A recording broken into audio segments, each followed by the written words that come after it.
The people you hear milling about are trying to make sense of an age-old conundrum: how we know, what we accept as scientific evidence, and why there's resistance to that. It's really, really hard to figure out what you're wrong about. And there are a couple of things. It's interesting stuff, and we'll start eavesdropping in a moment. I'm Seth Shostak. Welcome to Big Picture Science, produced at the SETI Institute, where researchers investigate the nature and origin of life. In a special episode of our monthly look at critical thinking, Skeptic Check, we examine the concept of science denial by transporting you to a recent all-day symposium on that subject, organized because we're having trouble agreeing on the facts. The idea that Bill Nye is just going around saying CO2 is up, therefore global warming is dangerous, we should be concerned, it's not. The approach that homeopathic medicine uses in the treatment of cancer is very specialized and very individualized. Such comments have motivated scientists, science historians, members of the public, and press to gather in early November 2018 in New York City at 7 World Trade Center, whose 40th floor is home to the New York Academy of Sciences. Molly Bentley was in attendance, and she'll share the highlights of the discussions. Hey, Molly, how's New York? Hi, Seth. Well, it's chillier than California, but there was a lot of heat generated in the discussions at the symposium. It was held jointly by the New York Academy of Sciences and the Rutgers Global Health Institute. Good morning, everyone.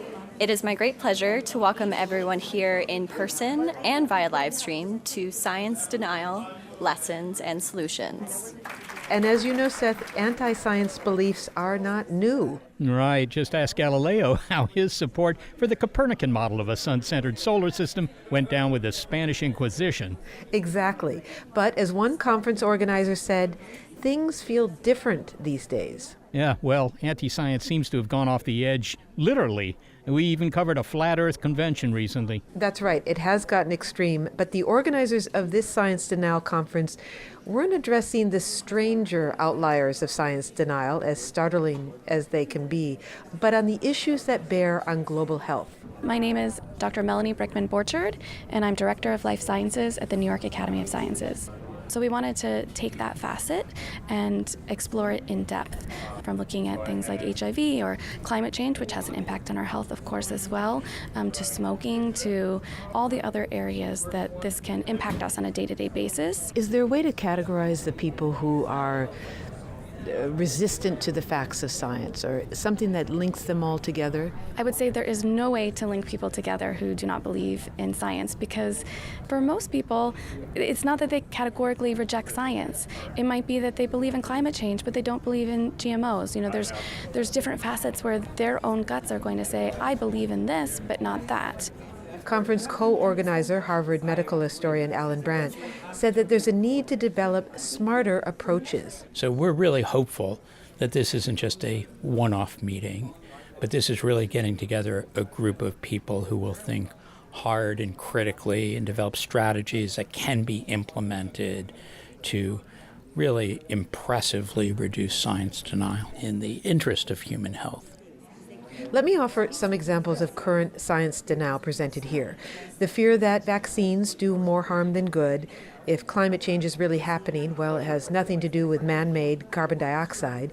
Homeopathy cures cancer, and industries deny that opioids are addictive or that e-cigarettes contain harmful chemicals. And the issue of science denial matters because all these important issues certainly call for an informed response.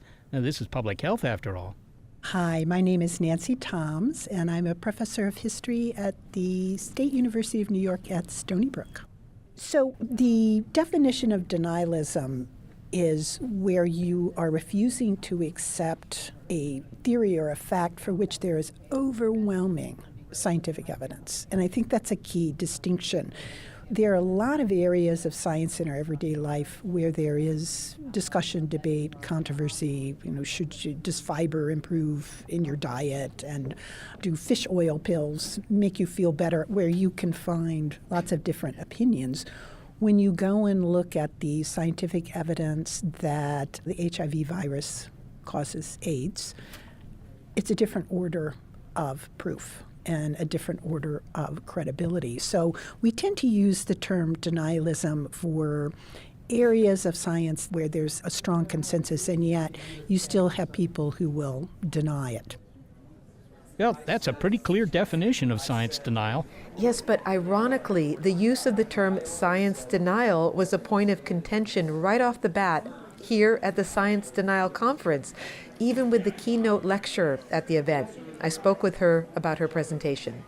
I'm Sheila Jasanoff. I'm a professor at the Harvard Kennedy School. One of the things that you write about and you speak about is this idea that if we are going to combat science denial, I know you're going to provide a modification to that, we need to understand the roots. In other words, this is not the first time we've encountered science denial. It is not something unique to the 21st century.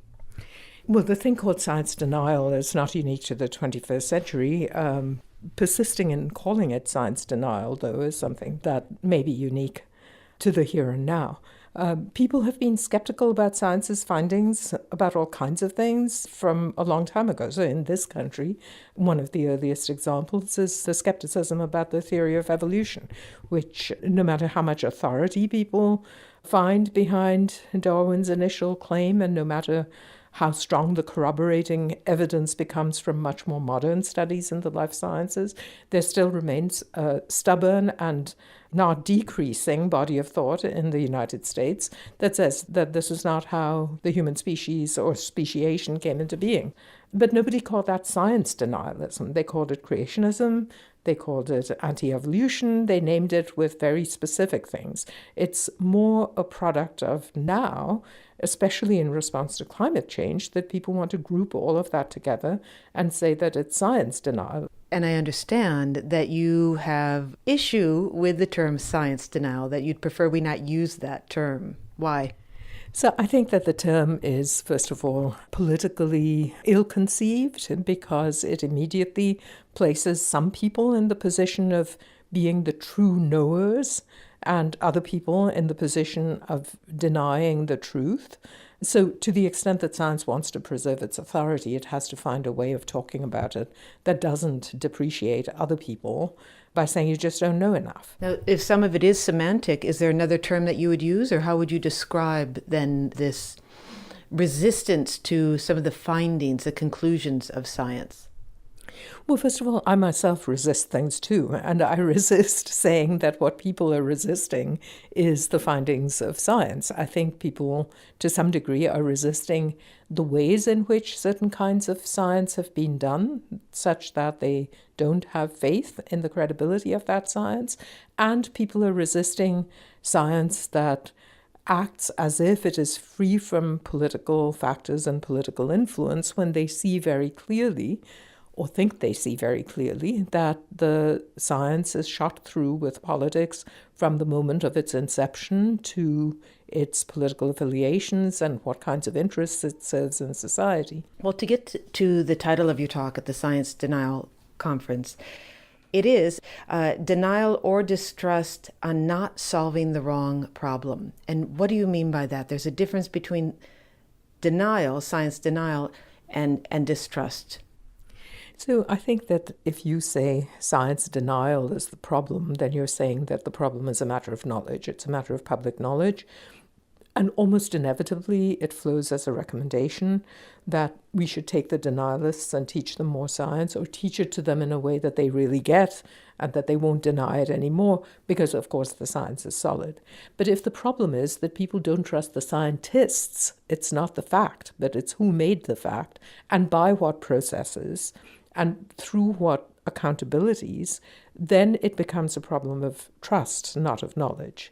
If what they should be learning about is the trustworthiness of their institutions, then telling them more and more facts about the relationship between the ocean atmosphere modeling is not going to alleviate their discomfort at the ways in which the work is being done. Who, after all, got appointed to the IPCC? Why are those people there? Who do they pay attention to? At the end of the day, when they land in these huge anonymous meetings all over the world called COPs, what does that even stand for? What behind-the-scenes negotiations are going on there? Who's pulling the strings? We know that we're pretty ignorant even about the way government works in our own countries. But when it's working in this sort of global science governance arena, we know even less. So I think that the problem of trust is about process issues, whereas the problem of truth is about content issues. You can't separate content and context. So there are scientists that are out there that are doing this research, and they're getting together and they're coming up with these reports, and the public doesn't know who these people are, where they're meeting. So then that brings us to the big question is, can you give us a solution? And perhaps it's to ask the questions that you just outlined there. And if so, where would you ask them? But what's a path forward? Well, paths forward are a little bit difficult to contemplate right now. But I think that one of the things that I've wanted to see happen is for more of our citizens to become aware of how exactly science links up with politics. So people don't understand the close connections between knowledge and power. They don't understand, for instance, how a political system can make sure that people ask scientific questions that are important or conceal the asking of scientific questions that might be important. We have certainly seen dark periods in this nation's history in which people have not chosen to do research that could have been beneficial, whether it's on the social causes of AIDS transmission or on behavioral contributions to phenomena like the opioid crisis or to sexually transmitted disease in general. We have suppressed social science research repeatedly from time to time. So, politics relates to science and scientific knowledge in important ways. But broadly, I would like an enlightened society to enter what I call the Second Enlightenment, which is to understand the connections between science and social life in a much more thoroughgoing and sophisticated way. Well, that is an optimistic and high bar, but let's hope that we get there to our Second Enlightenment. Professor Sheila Jasanoff, thank you so much for speaking with us. Thank you so much for asking me to be with you. So Dr. Jasanoff's not saying that people are resisting the findings of science, they're resisting the way things are done. And she made an interesting point about credibility with scientists. After World War II, when I was a kid, scientists could do no wrong. They were the high priests of incontrovertible truth. If they said it, it was true. So she's saying that, the public doesn't know what the scientists are doing, so they don't trust them.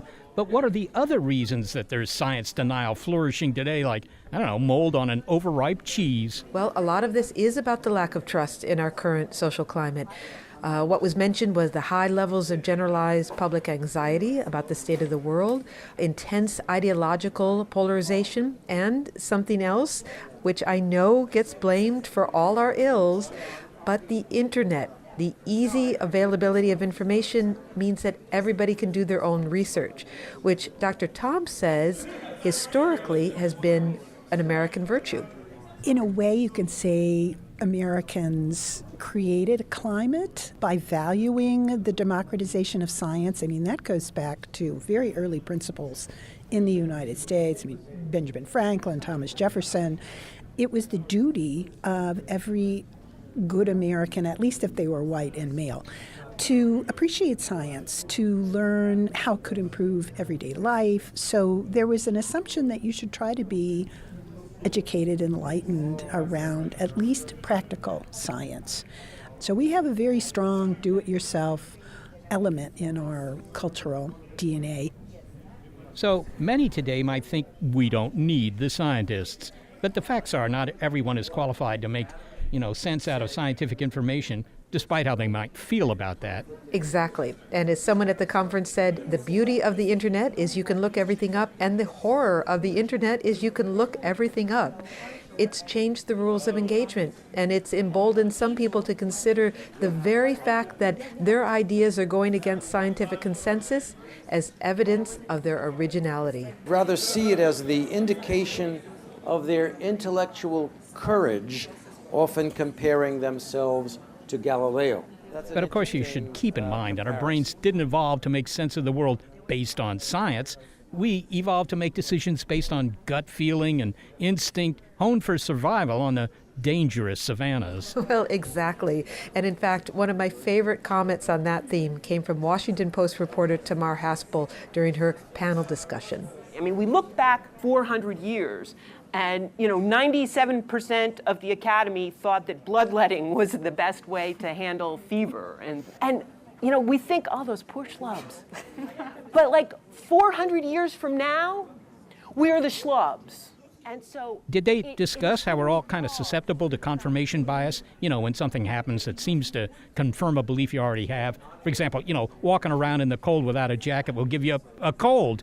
And you know, you walk around without a jacket, you get a cold, and you figure, all right, my theory's right. And that kind of reinforces your belief. I mean, it must be a big factor. Yes, exactly. They did talk about that. And one more point, it's one that we all fall prey to, and it's related. Michael Dahlstrom talked about the role of personal narrative. Now, he's the associate director of the Greenlee School of Journalism and Communication at Iowa State University, and he said we are storytelling animals, not fact-delivering animals. So storytelling is how humans make sense of the world. So it's something that's very innate. It's very easy for us to make these causal connections and to understand what's happening. The problem is that narratives do not always have to be representative. They do not even have to be correct. They can imply causal connections that are not present, and they're always subjective. Can you give us an example? Yes. So here's an example. Let's say you are on a beach, and someone said, oh, it's perfectly safe to go swimming. The chance of a shark attack is 1%. You'd feel, okay, I'm comfortable, let's go out and swim. But if you got that same information, and then you were introduced to Joe, who was attacked by a shark and lost a limb, now all of a sudden we've got this statistic saying it's safe, but we have a story saying, yes, but here's an example where it was not safe.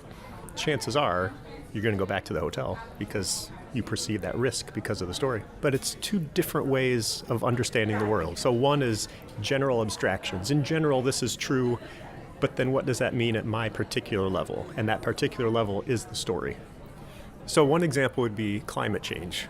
So at the broad picture, the science tells us climate change is happening and general abstractions that this is true. But when it comes down to the human level, how does someone interact with that? And so maybe someone has heard a story that their uncle has been a farmer for 40 years and has not noticed any changes. Now that could be completely true, that that individual has not seen any changes. Climate change can also be true, yet they're in conflict. And when you pit the two against each other, very often it's the story that is more persuasive. The individual that has not experienced the larger abstract idea could be led to believe that it's not happening. The larger abstract idea is not true. If it was, I should have experienced it. And then it's not just that individual, but that individual might tell that story to someone else, which might tell the story to someone else, and now you've got this spread of an experience that does not correlate with the science, and people can start to say, well, maybe I'm going to doubt the science now. So the stories that we tell ourselves will usually be the most compelling, not the most accurate. The big picture so far from this conference is that some very common human foibles encourage us to maintain beliefs that are at odds with science. It's not because the science is unavailable. I mean, the current climate of anxiety, mistrust of authority, and our own hubris in our interpretation of scientific fact, plus our own worldview. I mean, there's a lot in play here. Exactly, there is a lot in play, but there's more. Systems that are in place that actually conspire to keep anti-science views flourishing. Okay, we're going to hear about those next when we continue with a report from the New York conference. By the way, you'll find a link to all the guests you hear in this program on our website, bigpicturescience.org. This is a special episode of our monthly Skeptic Check on Big Picture Science, Science Denial.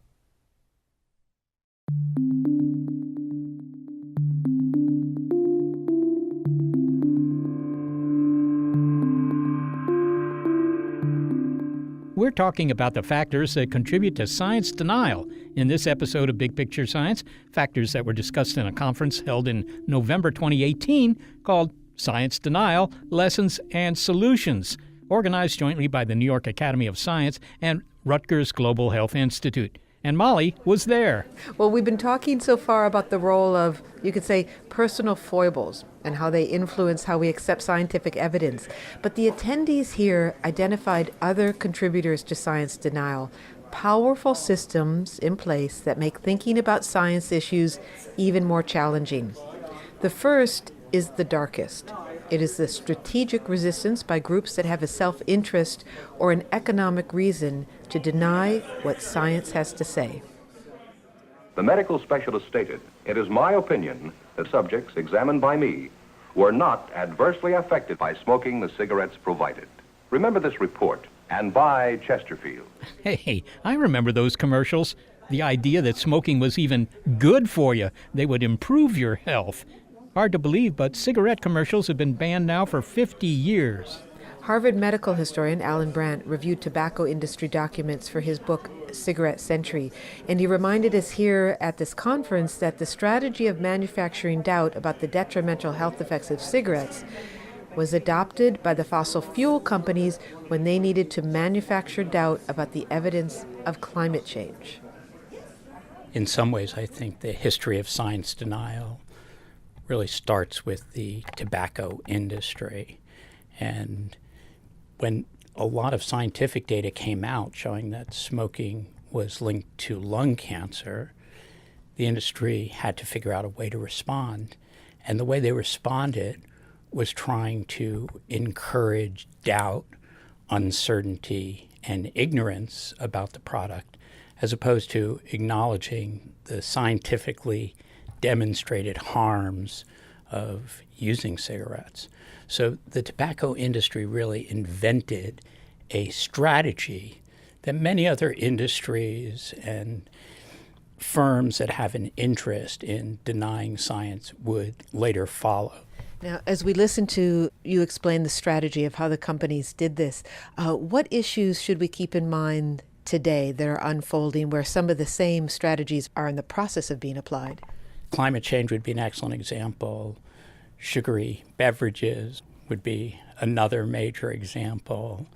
E-cigarette use today among teenagers, we don't really know how harmful it is, so we're going to help figure this out. Yes, there are many of these strategies are in the process of being applied now. And they start with things like saying, we know that some studies have come out, but they have certain problems, and what we need is more research, not less research. No one's more committed to the health and well-being of people in the United States around the globe than our company. That was the first thing that the tobacco industry said when they got the news, the scientific findings that their product was really harmful. So that would be the first thing.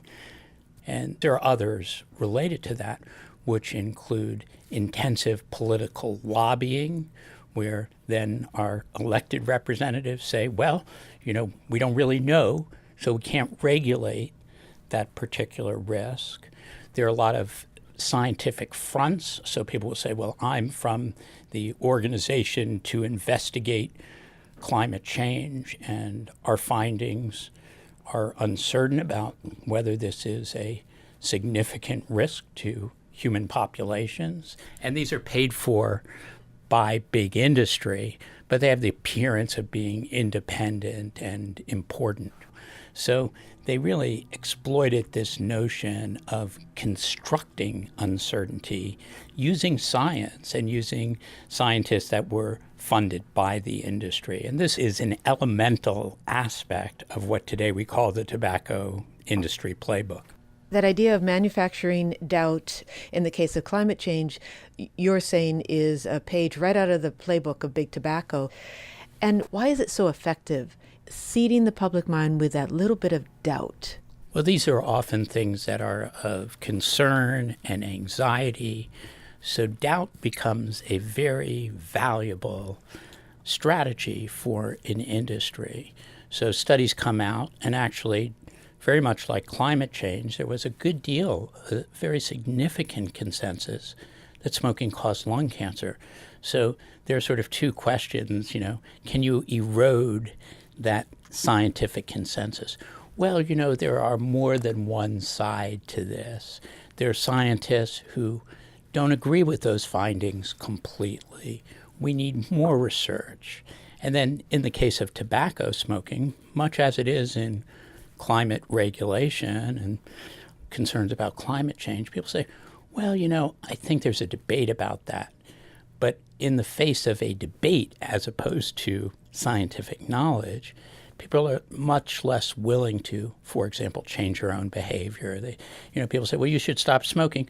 Well, there's kind of a debate about whether it's really harmful or not. And I haven't experienced any bad effect. And those are things that were just horrible for smokers, then what else did the industry do? They said, well, we're going to put filters on cigarettes. And if there is something, they wouldn't admit that there was, but if there is something in cigarettes, our filters will take them out.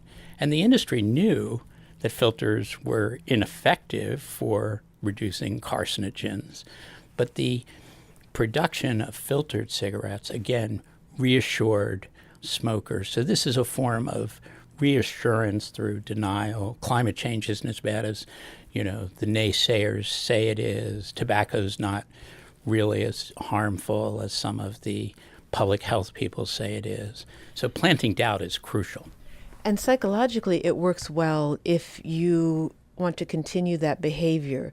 I've lost many people to smoking in my family, including my mother. She enjoyed smoking, so any public message that suggested it was okay to smoke is something that some smokers are going to hold on to, aren't they? I think it's very powerful, especially in the instance of an individual behavior like smoking that is so highly addictive and so incredibly harmful.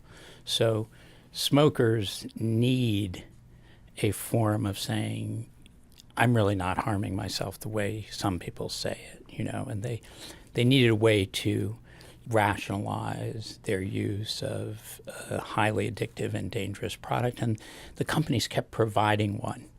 And this is really my concern. Right now we're being asked to make big investments in protecting our climate and reducing carbon emissions. But if the companies say, well, we really can't be sure, and maybe this isn't going to be as bad as people say, and there's some evidence, but it's equivocal, there are scientists who disagree, then we fail to make, in this instance, some of the resource and political and really personal commitments to reducing climate change, much in the same way. So what does doubt do? Doubt undoes our ability to protect ourselves from harm and for our political processes to protect us from harm.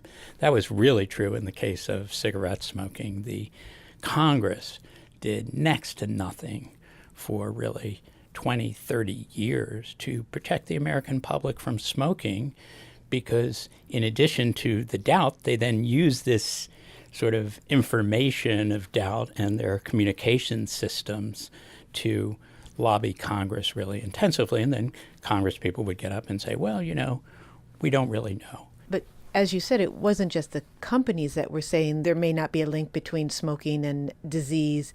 They had industry-funded research. So that's very difficult for the public to parse. The research says that there's no link. The public may not realize who has funded that research. And you could forgive a rationally thinking person for saying, well, it looks like the studies are equivocal. That's exactly right. And, everything gets compromised. Our political processes get compromised by the deliberate insertion of doubt. Our media gets compromised as well. So the media wants to be scrupulously fair and has a history of wanting to present balanced arguments. And so typically with cigarettes, they would go to somebody who said, smoking causes lung cancer. And they would say, we also spoke to somebody a scientist who is doubtful. Now, they were often paid by the industry or supported by the industry. But as you suggest, in early media, that was rarely revealed. And I would say even now, the insertion of messages of doubt about climate change is characteristic. So, for example, just 2 months ago, the Wall Street Journal runs a op-ed piece on doubts about climate change. It turns out that the author has a long history of support from big energy and from, the climate science denial system, but it's not revealed and it's not acknowledged or disclosed in the Wall Street Journal. So I'm part of a group that's trying to very closely monitor how these interests are expressed, whether the media is covering these kinds of topics appropriately. But the idea of let's take a balanced view on climate change is to play into the hands of science denial. Alan Brandt, thank you so much for talking to us. Thanks a lot, Molly. Again, Alan Brandt is a medical historian at Harvard University. So that's why it's important to see who's funding the research. It could be an industry with a dog in the fight, namely its profit. Right, that's exactly right. But it is also true that people are very quick to cast industry in the role of villain, especially when they're opposing things such as GMOs or vaccines. So you'll hear the line of argument, I don't trust anything the industry says. Yeah, it certainly happens in science fiction, you know, the evil company. Like in the movie RoboCop, where there was this company, Omni Consumer Products, that made the robots. And it didn't seem to bother the company that the robots would occasionally kill people. Well, they should have been called ominous consumer products. Well, here at a conference packed with scientists and historians, David Shear provided a different view. A co-organizer of the conference, he is a member of industry, and he says he depends on good science. Shear and Company provides venture capital to pharmaceutical companies that make antivirals and drugs for heart disease. And I think that to some extent, as the rest of society is, pharmaceuticals is not a monolithic entity. In fact, you have those companies that subscribe to doing the right thing and those that don't do as much in that arena. But at the end of the day, you don't succeed if you don't do the right thing, particularly in terms of pharmaceuticals for patients. And the point that you made is that science has a very important role in industry. It's the foundation. Science is really the foundation of what we do.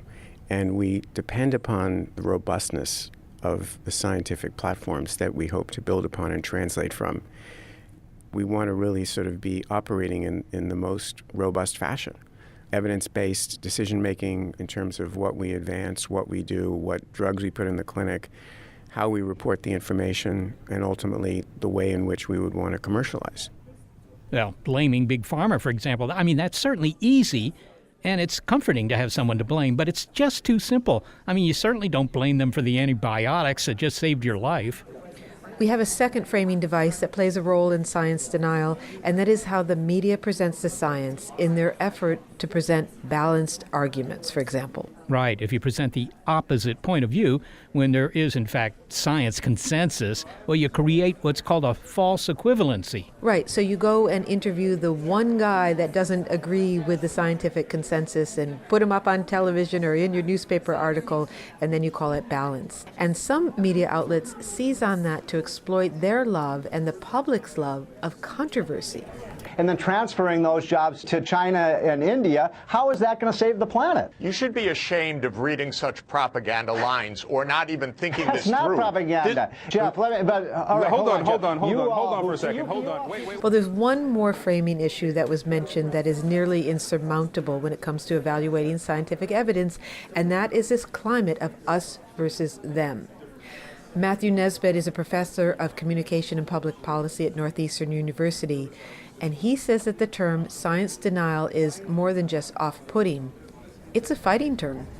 And if our goal is to reach people who might have doubts about science, the best way to close off a conversation and the ability to connect with someone is to call them a denier. There's a lot of other problems with calling people a denier. It leads to kind of this circular sort of never-ending conversation about where the term denier can be expanded into a bunch of whole different things. In climate change, for example, people who disagree on policy or technology related to climate change are now being called delayers or disinformers or confusionists.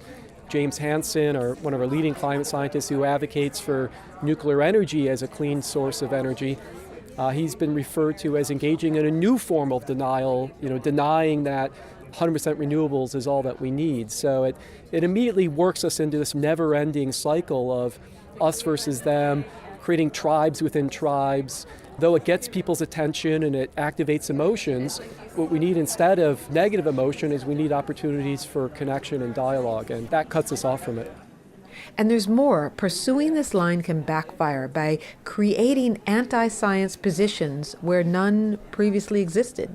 So if you then mount a campaign where you're labeling Republicans as the party of denial and constantly labeling them climate deniers, you make that cue for Republicans that much more salient and available to them. That people like me, right, we dismiss climate change, we don't care about it, whereas the political other, Democrats and activists, they're calling me a denier and it's their issue, not mine, right? So even though they might believe in climate change or might be inclined to believe in climate change, they might not voice their opinion because they're fearful that other people like them, the many climate deniers among their ranks, are going to impose some type of social or political cost, that they'll be castigated from their tribe. And Seth, we heard the term tribalism a lot over the course of the day and how powerfully we all identify with our tribes. And as one social scientist here said, if your social identity is derived from your political affiliation, asking people to move away from it, even in the name of science, is asking a lot. Well, from all you said, Molly, it seems that the average person trying to make sense of research is up against a tsunami of forces that lie about, misrepresent, or frame the evidence in such a way that it's really difficult to evaluate the evidence on its own merits. Exactly, but there is hope. The Science Denial Conference was also charged with coming up with solutions to navigating this fraught landscape. We'll hear those ideas next. This much we know for sure. You're listening to Skeptic Check Science Denial on Big Picture Science.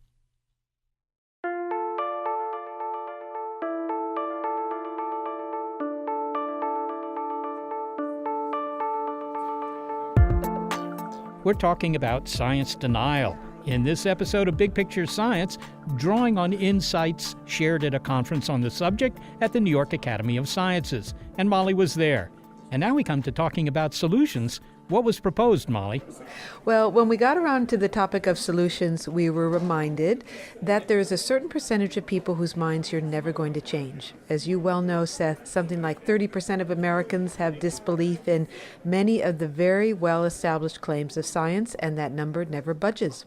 Yeah, well, one that's certainly close to home. A third of the public continues to believe that some UFOs are alien spacecraft. But we've also heard that most people are not simply anti-science. Right. And so the task is to influence those people who have open minds. And look, no one is saying that any of this is easy. It takes effort. But if any of us can spend 20 minutes researching, I don't know, the best place in town to get a burrito, we know we have stamina to do a little bit of research.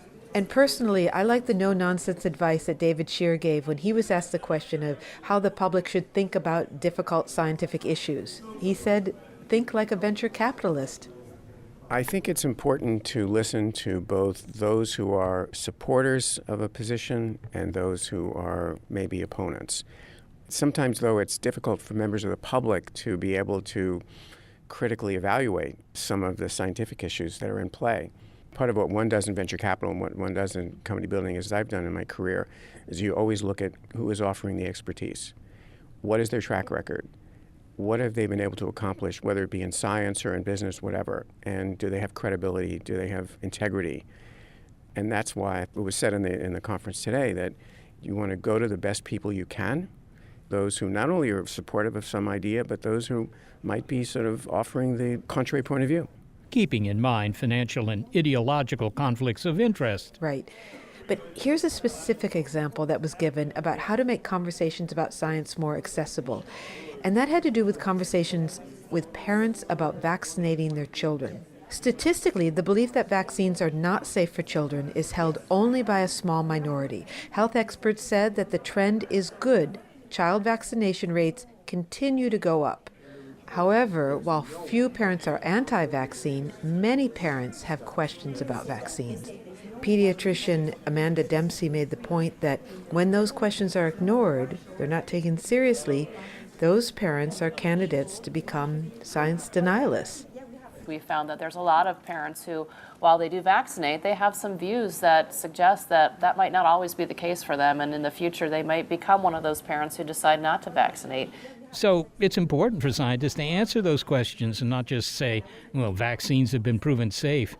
And, speaking of scientists, all those scientists attending the conference, Molly, was there a reluctance on their part to consider that they might be part of the problem of science denial? Well, you think there might be, but there wasn't at all. For example, the head of the Division of Medical Ethics at the NYU School of Medicine, Arthur Kaplan, was frustrated with his fellow genetic researchers for not speaking out when the science of genetics is publicly misused. Dr. Kaplan, you said in the symposium today that we do a horrible job of correcting misinformation about genetics. Who is the we in that statement? So I think we do a horrible job in correcting misapprehension, racism, false theories about heredity, and the we is the scientific community of geneticists. They're hiding in the ivory tower, sometimes afraid to engage, sometimes feeling they're not very good at it, sometimes, and I think primarily because they don't get rewarded for it. If you get out there and have this engagement with the public, your peers are sometimes going to say, what are you doing that for? You were referring to the discussion in the public sphere when this information or discussion about genetics reaches the media, reaches public forums. There's misinformation out there, and you're saying that the scientists aren't stepping up to correct it. What would that correction look like? So, Elizabeth Warren says, I'm Native American and I have a genetic test to prove it. Where's the American Society of Human Genetics, Society of Genetic Counselors, either in the U.S. or anywhere around the world, saying, look, nobody is a member of a Native American group or tribe because they have an ancestor 7 generations back. Those groups don't even represent contemporary or recent understandings of what a tribal identity is. Those groups should be out there writing op-eds, should be calling up Elizabeth Warren's office and saying that's ridiculous, should be calling journalists locally, should be showing up at the high schools saying that's not how we understand ancestry or race. And the other example you use is the misunderstanding and the warped use of lactose intolerance. So there is this notion among white nationalists that you can decide or determine, who's really a white person or Nordic. If they don't have lactose intolerance, they have this theory that whites had to survive on dairy products as they moved north. Anyway, it's all nonsense. There's plenty of lactose intolerance among white people. It's also the case that their theory about how diet worked and who drank milk is crazy. There are plenty of Africans that drink milk as part of their culture and diet. No one's debunking it. When you hear that sort of stuff, it's like time for the letter to the editor, or somebody wants to call up the local news station. Not everything has to be the New York Times and say, if you ever heard this, it's stupid, and you should, as part of your reporting, point it out. What you're suggesting is that scientists do have a role in the spread of science denial when they refuse to act. I think scientists have an obligation to correct false science, particularly when it's driving immigration policy in the U.S., when it's fueling white hatred and supremacy around the world, not just in this country, but in many parts of the world, when there are people writing restrictive immigration laws that are based on phony science. There are people bringing disease here, or they're somehow going to infect us with defective genes and this sort of thing. Scientists should be speaking up, jumping in, getting involved. So you're adding a lot to the scientific job requirement. Yeah, it's a burden for scientists to have to do it. It's also not so great when ultimately it turns out that your next-door neighbor gets deported because of some false genetic view. So it has real-world consequences. Big-time real-world consequences, high stakes. Genetics matters. We're a country, the U.S., that has never quite figured out how to deal with race. Race is defined in this country frequently by genetic factors only. There are people selling commercial genetic testing. The whole world of medicine is shifting toward being genetically based. The genetics community's got to step up to that reality. Arthur Kaplan, thank you so much for speaking with us. My pleasure. Again, Arthur Kaplan from the NYU School of Medicine. So he was urging that scientists do more than merely bemoan the problem of science denialism, but get involved in dealing with it. In fact, they contribute to it when they don't get involved. This is what he was saying. And that leads us to another strategy for combating science denial. And this is the use of converts, people whose minds have been changed and educated about a scientific topic, who then go back to their group to educate the group. Historian Nancy Toms said, we should focus on that rather than trying to do something like change the media, because that isn't going to happen. I see the future more in targeted interchanges, and I think science journalism is an incredible asset in that, where you try to go to people where they are at the point where they're making a critical decision and help them think through that decision, trying to focus on the places where people might be receptive. I wonder if you could say more of the example that you gave, which was with evangelicals and climate change. So here you have a trusted group, which is a church community, and that this is where some change toward the science of climate change might take place within a trusted community. To me, one of the most interesting developments over the last couple of years is watching a big segment of the evangelical community break with the more authoritative ranks of evangelicals who deny climate change or who say, well, God will take care of us. We can continue to do what we're doing and it's okay, and are actively creating a network to try to reach out to their fellow evangelicals. Hearing that message from fellow believers gets through in a way that if a secular scientist or a science journalist comes along with that same message, you don't have that same level of acceptance and trust. So I think trying to embed our message in communities and finding trusted leaders within that community is a really smart way to go. It's not unlike what they did in HIV/AIDS, where finding grassroots community leaders made all the difference in terms of translating public health methods. So we're coming from largely white, affluent public health scientists, take it to community leaders who could put it in terms and were more trusted, frankly, by their neighbors than were these public health officials just kind of flying in.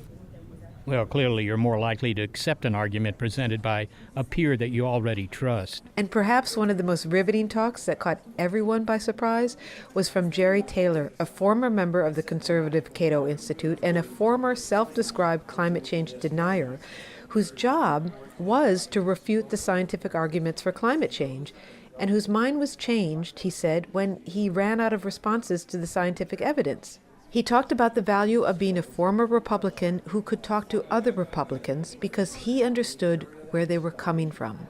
And what we found when we're on Capitol Hill with the Republican legislators, senior staff, and the rest, is that if there's a trusted messenger, I mean, it's not a guy from Greenpeace coming there, it's me. Right. And I said, look, I used to be right where you are. 23 years, I wrote most of your talking points. I completely understand why you're skeptical. But let me tell you why I changed my mind. So that's the value of hearing a reasoned argument from an insider. Apparently it works better than yelling at people and telling them why they're wrong, as tempting as that might be. Well, exactly. The loss of civility only makes divisions more entrenched. And here's some final thoughts. One that adds even more complexity to this whole idea of finding strategies to combat science denial. It comes from Michael Dahlstrom. So this, I think, is a big question that surrounds science denialism, and it's one I don't have an answer, so I'm just going to expand on the question. What is the goal for combating science denial? On one hand, some people seem to want us to have complete deference to science, that science will tell us what is true and we should believe it. But on the other hand, we also claim that we want people to be skeptical of information sources, skeptical of authority, and be critical thinkers, which would mean sometimes it is appropriate to push back against science.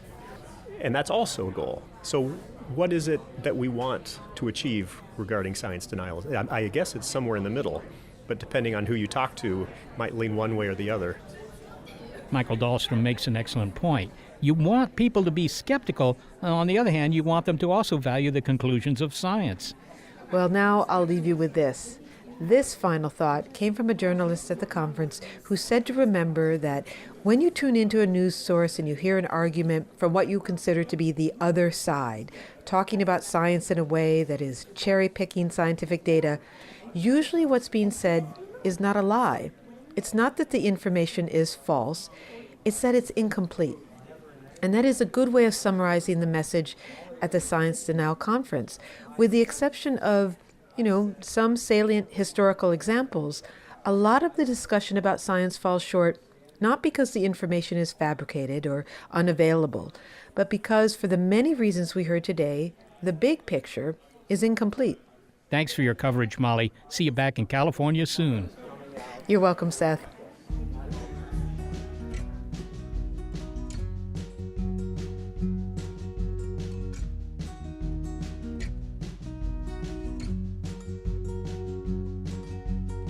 And thanks to those whose talents we don't deny, who help produce this program. Senior Producer Gary Niederhoff, Production Assistant Sarah Derwin, and Operations Manager Barbara Vance. And a special thanks to the New York Academy of Sciences and Rutgers Global Health Institute for being so accommodating at the Science Denial Conference, and particular thanks to engineer Chris Ball, who provided us with audio from the event. We're also grateful for financial support from Rena Shulsky-David and Sammy David, and the William K. Bowes Jr. Foundation. Big Picture Science is produced at the SETI Institute, a nonprofit science and education organization whose scientists study the origin and nature of life. And a big thanks also to our listeners. Your ears have been attuned to our monthly look at critical thinking on Big Picture Science, Skeptic Check, Science Denial. If you'd like to hear more Big Picture Science episodes, you'll find them in our archive at bigpicturescience.org. You can also find links there to the guests you heard in this episode and a link to the audio of the conference.